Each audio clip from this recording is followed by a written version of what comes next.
Hello, welcome to the last section of Chapter 25, America Moves to the City, for an American History class or AP US History. We're looking at families and women in the city, all the way through the business of amusement.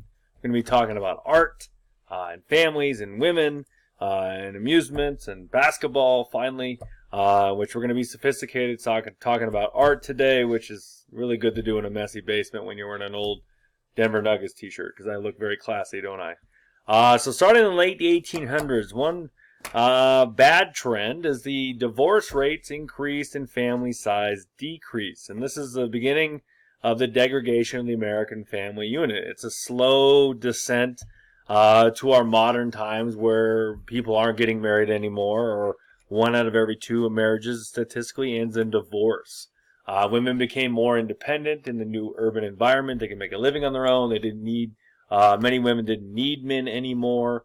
Feminist Charlotte Perkins Gilman called upon women to abandon their dependent status and live for themselves, and so many women took up that mantle. They wanted to contribute to a larger life of the community through productive involvement in the economy, not just raising kids and cleaning the house as society wanted them to do at that time. In 1890, the National American Women's Suffrage Association was founded that worked for the right to vote for women. The Reborn Suffrage Movement and other women's organizations excluded black women. There's still those issues with racism across the country on who to include or exclude. Ida Wells here helped launch the Black Women's Club movement. She worked against lynching. She tried to get Congress to pass anti-lynching laws in the late 1800s. I led to the establishment of the National Association of Colored Women in 1896. This is showing you the statistical how much divorce has crept into the American society. In 1890, 1 out of every 17 marriages ended in a divorce, and then it's grown. Excuse me, 1 out of every 2 marriages. We don't have complete data on the last couple censuses here. This is the right to vote. Women in the West were given the right to vote. The first state to give women the right to vote was Wyoming. In 1869, the first state to give women the right to vote through a popular vote of men was Colorado. In 1893, men in Colorado voted to give women the right to vote. Wyoming did it through legislation. As you can kind of see this map here, that in some places women had no voting. Some places they could vote for the presidential election. Some places, Arkansas and Texas, they could vote in primaries only. So liquor consumption was one of the problems that was causing divorce to increase. There was a lot of alcoholism in this country, and so liquor consumption was appalling in the late 1800s. Americans, to put it frankly, were a nation of drunks. So the National Prohibition Party was created in 1869. You have the Women's Christian Temperance Union, founded in 1874. Frances Willard led it. Then you have Carrie Nation, a lady who walked into saloons and bars with a hatchet and her Bible and just started smashing bottles. She was not a woman to trifle with. She was from Kansas, kind of a rough frontiers lady. She was also nearly 6 foot tall, so not someone you'd want to, mess with. She actually showed up in Glenwood Springs, Colorado, near where I live, which used to have a pretty renowned red light district and a lot of saloons going on. Luckily for the local patrons and the local businesses, she showed up on a Sunday. And so because of Colorado's blue laws, she was unable to go into any saloons and break stuff, so she attended church instead. And so Glenwood Springs dodged a bullet when Carrie Nation showed up. More people became teetotalers. And so some people, temperance, there's a difference here. Temperance is where you limit the use of alcohol. A teetotaler is somebody who totally, with a capital T, abstains from alcohol. That's where we get teetotaler. They totally, with a capital T, not time out, abstain from the use of alcohol. The Anti-Saloon League was convinced many states to ban the sale of alcohol. Maine was the first state to do so. They did so in the Civil War, before the Civil War, Colorado banned alcohol in 1910, and so slowly but surely more and more states were going dry. Counties were dry, counties were wet, and so you had wet states, which alcohol was okay, dry states where it wasn't. And then in 1919, the Noble Experiment, the Grand Experiment, the 18th Amendment banned the sale, manufacture, and distribution of alcohol. It didn't ban drinking. Well, we'll talk about that in later chapters. Might be a little bit of problems with that. Here's some pictures, some temperance, the temperance movement. Lips that touch liquor shall not touch ours. Yep, they're very anti-alcohol here. You have the famous and original barroom smasher Carrie Nation here. Yeah, it wasn't her real name, but she wanted to carry the nation to a better place. These are some women in Minnesota storming a saloon, trying to get it to shut down. The lady in the window above is dumping water on them. This is from 1878, and they're undeterred. They're not going to stop. So, as literacy increased, so did reading. More and more people are reading books or reading newspapers and magazines. We alluded to that in the last video. Dime novels were fun. They were short books about the Wild West. They were very popular in this country. General Lewis Wallace wrote the novel Ben-Hur, A Tale of the Christ, to combat Darwinism, which was later turned into a very, very popular movie in 1959, starring Charlton Heston. It sold 2 million copies. Horatio Alger and the McGuffey readers were used in schools. They didn't have textbooks back then, so they would read these Horatio Alger and McGuffey reader books, and what they did is they reinforced the American dream, the traditional American values of hard work, honesty, and basically if you had a little bit of pluck, if you were a hard worker and had a little bit of luck, things would work out for you. And if you were a cheater and you cut corners, things didn't work out with you, but hard work paid off, and you could make something of your life. Literature. American authors cast off romantic sentiments and forged into distinct American styles. Post-Civil War, you really get the birth of true American literature. There's stuff going on before the Civil War, but true American style is really after the Civil War. You have realism, authors that wrote about the coarse human comedy and the drama of the world. Easy to do coming out of the Civil War, witnessing all the horrors of that terrible conflict. William Dean Howells was the father of American realism. He edited the Atlantic Monthly. He also wrote The Rise of Silas Lapham in 1885. Mark Twain, the famous journalist, humorist, satirist, an opponent of social justice, injustice, excuse me. He wasn't against social justice. He's a proponent of social justice. He was an opponent of social injustice. He actually was the guy who helped coin the term the Gilded Age, the idea that America was all glittery and gold, but when you scratch the surface, you see that it's not that great.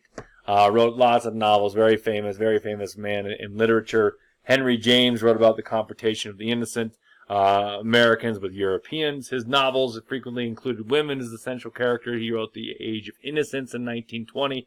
We really kind of jumped ahead there. We're in the 20th century now all of a sudden. He was a master of psychological realism as well. You also have naturalism, writers that applied detached scientific objectivity to the study of human beings. You have Edith Wharton, who wrote about the upper-class social strife. Stephen Crane wrote about the unpleasant side of life in the urban industrial America. Jack London was a famous naturalist who wrote about the Northwest, Call of the Wild. Theodore Dreiser wrote about the disregard for prevailing moral standards. All these very famous American authors, post-Civil War, really gaining a lot of popularity. Regionalism was where authors wrote about their local ways of life before industrialization. In 1889, you have feminist Kate Chopin,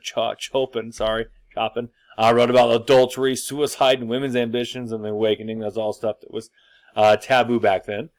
Bret Harte was the author of The West, writing about the California Gold Rush stories. Black writer Paul Laurence Dunbar embraced the use of black dialect and folklore to discuss Southern black culture. And famously, Mark Twain, with Huckleberry Finn and Tom Sawyer, also portrayed the region of the South with its authentic, real language and its controversial use of the N-word throughout the book. And so they've been hallmarks of American literature classes across the country, these books for the rest of the time.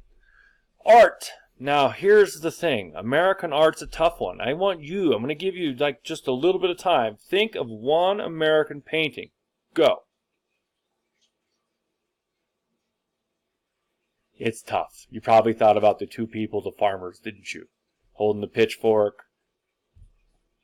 You in the back. You thought of Mona Lisa. I know it. That's an Italian guy. It's in a French museum. Let's go.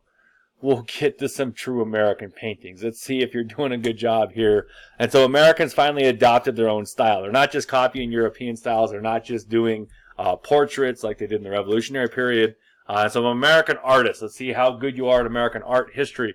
You have Thomas Eakins, Henry Tanner, Frederick Remington, Winslow Homer, James Whistler, and Mary Cassatt. Music in America. We'll go through paintings. Don't worry. I'm not going to skip that.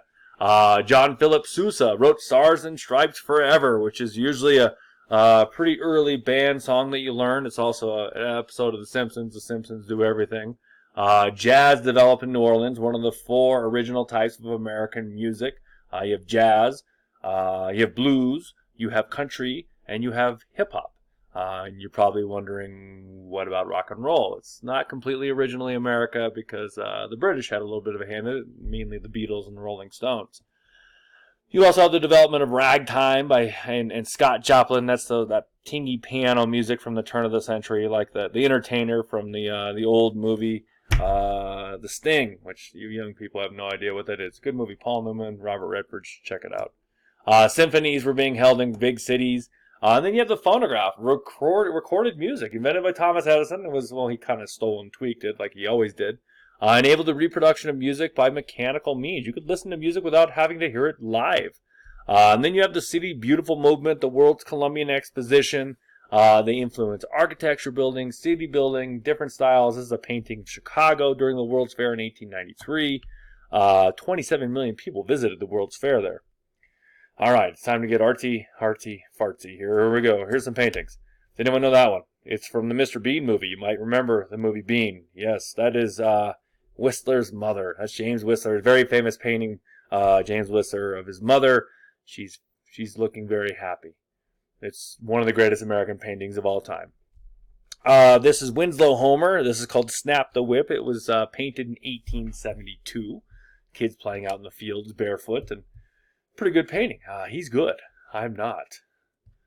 Frederick Remington loved to do paintings of the Old West, or the Wild West. This is The Hunter's Supper. Some men sitting around enjoying the fire, having a little supper. Yeah, good times. This is Frederick Remington here. I don't have the title of this one. I apologize. Pretty realistic version of the American West. Another Frederick Remington. This looks like some Mexican troops here out in the American West. This is Winslow Homer's Cloud Shadows, which is a beautiful painting. You got great colors. You have a young lady sitting on a table talking to an old sailor, which that looks like the killer. And I know what you did last summer. She's going to die. Moving on. Winslow Homer's croquet scene. Croquet is such an aristocratic, oh boy, that's a fancy game right there. Not a lot of lower socioeconomic groups doing that. I remember one time we tried to play, I grew up in a trailer park. We tried to play croquet in the trailer park. That was just a weird juxtaposition of what's going on there. Winslow Homer's The Herring Net. Look, that killer's back. He dumped the body in the ocean. He's a killer. I'm just kidding. Don't take it literally. Thomas Eakins. This is Max Schmidt in A Single Skull. It's very New England. It's very nice painting. It makes me want to go do whatever that is. Rowing. Yay. Row your boat gently down the stream. Mary Cassatt's The Child's Bath. That's a very famous American painting. I hope you're enjoying this art. We're culturing ourselves today. We're becoming sophisticated learners of history. Mary Cassatt's After the Bullfight. Guys, gotta relax. Gonna have his little cigarette there. Here we go. Sorry, I took the picture. I got the frame in there. I'm not a very good photographer, I guess. George Hitchcock's Flower Girl in Holland. She's from Holland. Isn't that weird? I like the colors in that one. That was really good. Here's some sculpture. Daniel Chester French's Abraham Lincoln. You might recognize that. That's the model for the Lincoln Memorial. And so to make that, there's a rule in Washington, D.C. Nothing can be taller than the Washington Monument, which is 555 feet tall, but nothing can be taller than the statue on top of the Capitol, the U.S. Capitol, the Lady Liberty. I think she's like 19 feet tall. And so the way to make this larger than life Abraham Lincoln statue is have him sitting down. So it's still under 19 feet, but if he stood up, he'd be taller. But hey, there's a loophole there. Augustus St. Gaudens. This is the Puritan, very famous little sculpture there that's been recreated over and over again. The Puritans, remember, they were funny people. They wore buckles on their hats. Strangers. And there you go. The painting you probably thought of.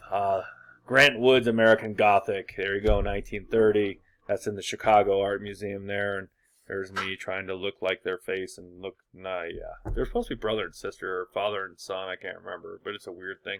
And his pitchfork is echoed in his overalls. Really good painting, actually. All right, so the business of amusement. Workers in the middle class having a little bit of money, they could go do fun stuff. And so you get the birth of spectator sport, baseball. The World Series started in 1903. Pitted the Pittsburgh Pirates against the Boston Pilgrims. I think Boston won in a 9-game series. The most important sport ever invented, basketball. Invented by Dr. James Naismith in 1891 in Springfield, Massachusetts. It's something to do between football and baseball season when it was bitterly cold. They hung some peach baskets up on the wall, and they shot hoops, and they had to get a ladder to go get it out. It didn't think to cut a hole in the basket. Basketball, wonderful sport. College football was very popular. Walter Camp of Yale put together the first All-American team. There was also tennis, there's golf, there's croquet, there's bicycling. Entertainment was big. People went to the theaters. They went to vaudeville. There were traveling circuses, but the biggest show was Buffalo Bill's Wild West Show, which featured stunts, rodeos, shooting feats. It had real battle enactments, actual Native American chiefs, including Chief Sitting Bull. And then the other thing that was popular was amusement parks. Coney Island was very popular. They had roller coasters and all these fun rides to do, but they also had Nickelodeons. You could pay 5 cents and you could go through a viewfinder and watch videos. You could watch movies, like 1-minute short movies. The most popular of which is a little morbid, was the electrocution of an elephant. You can find it on YouTube. It's kind of scary. But this elephant trampled people to death. It got loose, and so Edison said, hey, I think I can kill it with electricity. And so they filmed it. And it worked. It killed the elephant, who was mad. I want to remind you, it killed people. Because you're going, oh, the elephant. And so they filmed it, and that was the most popular Nickelodeon at Coney Island. Here's a poster from Buffalo Bill's Wild West Show. My old college professor, Dr. Redden, wrote a book on this. Really good. You should check it out. These are some bicyclists who rode their bikes down the Monterey Peninsula in 1888 in California. California. This is the video. We're going to skip that. There we go. See? Here's proof. They're a bit scary. Scary. No, not doing that. Okay. Going back, there's Dr. James Naismith. Yes. Basketball, baby. Yeah, let's go. First basketball had laces. They couldn't even dribble it for like the first 30 or 40 years. And those sneaks, those aren't Nikes. Yeah, I don't think sneakerheads are going after those right there. The first World Series, kind of a fun thing. Boston versus Pittsburgh. And that's it. That's all we got for Chapter 25. We'll be moving on to Chapter 26 about the Old West. If you have any questions or comments, put them down below. Hope you enjoyed this.